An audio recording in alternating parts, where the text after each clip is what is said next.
మీద, సుబ్బారెడ్డి గారి మీద, ధర్మారెడ్డి గారి మీద, వీళ్ళందరి మీద ఆరోపణలు చేసి రాజకీయంగా లబ్ధి పొందాలనేటువంటి ఒక నీచమైన ఎత్తుగడతో, దైవాన్ని అడ్డం పెట్టుకుని రాజకీయ లబ్ధి పొందాలని దుర్మార్గంతో ఆరోపణ చేశాడు. చిత్రమైన విషయం ఏంటంటే, అంతకు ముందే ఈవో గారు, ఆయన నియమించిన ఈవో గారే దిస్ ది యానిమల్ ఫ్యాట్ ఉందని మాకు తెలిసింది.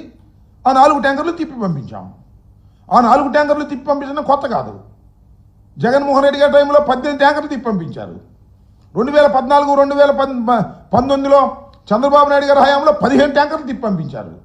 This the routine course. ఒక సిస్టమేటిక్గా, ఒక పగడ్బందీ వ్యవస్థ తిరుమల తిరుపతి దేవస్థానానికి ఉంది. అది ఎవరో ఏర్పాటు చేసింది కాదు, అనాదిగా వస్తున్నటువంటి సాంప్రదాయం. పైకి వెళ్ళేటటువంటి ప్రతి 1000 ట్యాంకర్ని టెస్ట్ చేసి సక్సెస్ అయితేనే, రిపోర్ట్ సరిగా వస్తేనే పైకి పంపిస్తారు, లేకపోతే కిందకి తిరిగి పంపిస్తారు. ఇది ఒక ఆనవాయితీగా వస్తున్నటువంటి విషయాన్ని చంద్రబాబు నాయుడు గారు కోట్ చేసి దీని మీద రాద్ధాంతం చేయాలనేటువంటి ప్రయత్నం చేసిన విషయం మీ అందరికీ తెలుసు. ఎంత రాద్ధాంతం చేశారండి నాకు అర్థం కాల. జగన్మోహన్ రెడ్డి గారి మీద, ప్రభుత్వం మీద, ఈయనే కాదు, ఆయన మన పవన్ కళ్యాణ్ గారు కూడా వెళ్ళి సాక్షాత్తు మెట్లు గడిగాడు. అక్కడ మెట్లు గడిగి ఊగిపోయి గందరగోళం చేసి వెంకటేశ్వర స్వామిని అడ్డం పెట్టుకుని జగన్మోహన్ రెడ్డి గారి మీద బురదజల్ల అనేటువంటి ప్రయత్నాలు చేసినటువంటి సందర్భాన్ని ఇక్కడ నేను గుర్తు చేస్తూ ఉన్నా. ఇవాళ ఇక్కడ మీరు గమనించాల్సింది ఏంటంటే, సెప్టెంబర్ 18న చంద్రబాబు నాయుడు గారు ఇది చేశారు. తర్వాత ఏం జరిగింది, ఆయన ఒక సిట్ అని వేశాడు. 18న వేశాడు. 18న ఆయన చెప్పాడు, తీసుకొచ్చి 26వ తారీఖున అనుకుంటాను, సెప్టెంబర్ 25న, 18వ తారీఖున యానిమల్ ఫ్యాట్ జరిగింది, కల్తీ కలిగింది, లడ్డూ ప్రసాదంలో కల్తీ కలిగింది. ఎక్కడి దాకా వెళ్ళారంటే, ఈ లడ్డూ ప్రసాదంలో కల్తీ కలిగింది, దేశంలోని భక్తులందరూ ఈ లడ్డూ ప్రసాదాన్ని తినేశారు, కల్తీ అయిన దాన్ని అని చెప్పాడు. ఎక్కడ కల్తీ అయినట్టుగా ఆధారాలే లేవు. ఎక్కడ సక్సెస్ కానటువంటి నెయ్యిని కొండ మీదకి పంపించి వాడినటువంటి సందర్భమే లేదు. కానీ తినేశారన్నాడు. దాని దుప్పదగా పవన్ కళ్యాణ్ గారు అయితే ఆ రామాలయ ప్రారంభోత్సవానికి కూడా లడ్డూలు వెళ్ళి దానిలో కూడా ఇలాంటి కల్తీనే తీసుకెళ్లి పెట్టేశారు అనేటువంటి మాట. ఏ విధంగా అయినా సరే బురద జల్లాలనేటువంటి తాపత్రయంతో పచ్చి అబద్ధాలు భగవంతుడి పేరు మీదుగా వాడేశారు. చంద్రబాబు నాయుడు గారు 25వ తారీఖున కేసు నమోదు చేశారు. దీని మీద 26న రాష్ట్ర ప్రభుత్వం సిట్ వేసింది. చిత్రం ఏంటంటే, సెప్టెంబర్ 18న చంద్రబాబు నాయుడు గారు ఈ అసత్యమైన ఆరోపణ చేసి 25వ తారీఖున సిట్ వేసి కేసు పెట్టి 26వ తారీఖున రాష్ట్ర ప్రభుత్వం సిట్ వేశారు. దీని మీద సుప్రీంకోర్టుకు వెళ్ళాం. ఇది అన్యాయం జరుగుతుంది, అక్రమం జరుగుతుందని సుబ్బారెడ్డి గారు సుప్రీంకోర్టులో ఫైల్ చేస్తే, సుప్రీంకోర్టు ఏ విధమైన వ్యాఖ్యలు చేసిందో మీ అందరికీ గుర్తుండే ఉంటుంది. అది ఇదేంటి, 18వ తారీఖున మీరు చెప్పడం ఏంటి, అసలు ఏ ఆధారాల మీద మీరు చెప్తారు, కల్తీ జరిగిందని ఏ ఆధారాల మీద మీరు చెప్తారు, ముఖ్యమంత్రి అయ్యుండి కూడా ఎందుకు ఇలా చెప్తారు అని సాక్షాత్తు సుప్రీంకోర్టే కోర్టులో బహిరంగంగా అడిగింది. మీరు ఏ ఆధారాలు లేకోకుండా లడ్డూ ప్రసాదంలో కల్తీ కలిసిందని ఎలా చెప్తారు, చెప్పిన తర్వాత విచారణ ఏంటి? ఒక ముఖ్యమంత్రి కలిసింది, తప్పు జరిగిందని చెప్పి ఆ ముఖ్యమంత్రి ఆధీనంలో విచారణ జరిగితే ఎవరైనా సరే దానికి వ్యతిరేకంగా రిపోర్ట్ ఇస్తారా అనేటువంటి ప్రశ్నలు సుప్రీంకోర్టులో అడిగితే తెల్లముఖం వేయాల్సినటువంటి పరిస్థితి ఏర్పడింది. తర్వాత ఆ సిట్టును సరిచేసి సిబిఐ డైరెక్టర్ నాయకత్వంలో ఆ సిట్టు జరగాలని మళ్ళా దాన్ని పునర్వ్యవస్థీకరించి కొత్తగా దాన్ని సిట్ని మార్చి వేయటం జరిగింది. దాని మీద విచారణ జరుగుతున్నటువంటి సందర్భం. ఇది ఎంత ఘోరమైనటువంటి అంశం ఏంటంటే, ఒక భగవంతుణ్ణి అడ్డం పెట్టుకొని జగన్మోహన్ రెడ్డి గారిని, వైఎస్ఆర్ కాంగ్రెస్ పార్టీని బురద జల్లాలనేటువంటి ప్రయత్నం చంద్రబాబు నాయుడు గారు చేయటం చాలా దురదృష్టకరమైనటువంటి పరిణామం. ఇవాళ కూడా ఏదో ఒక విధంగా ఇంకా అదే స్టాండ్ తీసుకుని అదే స్టాండ్ను తీసుకెళ్లి ప్రచారం చేయాలనేటువంటి ప్రయత్నం చేస్తున్నారు.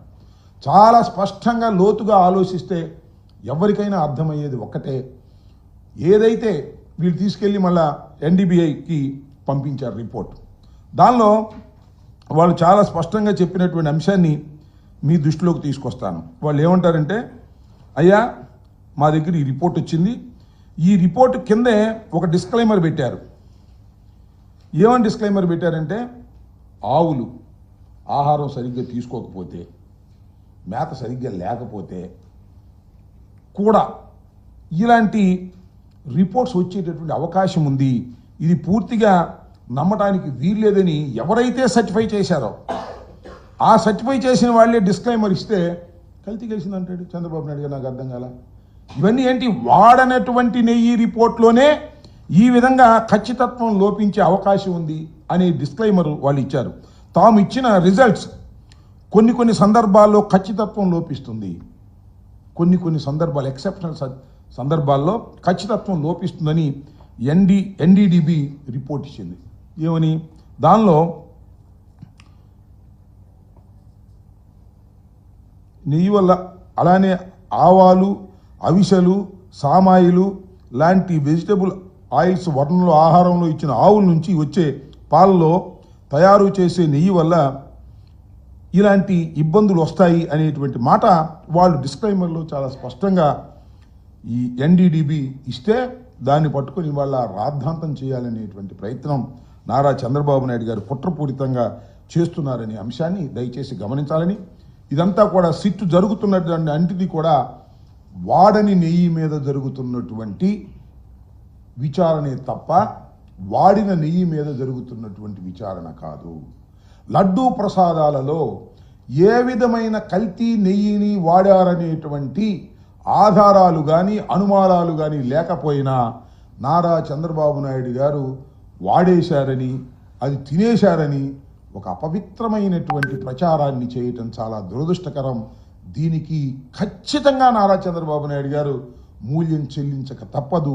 ఇన్ని పచ్చి అబద్ధాలు శ్రీ శ్రీ శ్రీ శ్రీ వెంకటేశ్వర స్వామిని అడ్డం పెట్టుకొని చేయటం అనేది దుర్మార్గమైన విషయంగా మేము ఈ సందర్భంగా చెబుతున్నాం. రాష్ట్ర ప్రజానీకం కూడా ముఖ్యంగా శ్రీ శ్రీ శ్రీ వెంకటేశ్వర స్వామి వారి భక్తులు దీన్ని అర్థం చేసుకోవాలని, ఒక దుర్మార్గమైన కుట్ర దేవాలయాన్ని అడ్డం పెట్టుకొని చేస్తున్నటువంటి చంద్రబాబు నాయుడు గారి మనస్తత్వాన్ని అర్థం చేసుకోవాలని ఈ సందర్భంగా మీ అందరికీ కూడా మనవి చేస్తున్నాను.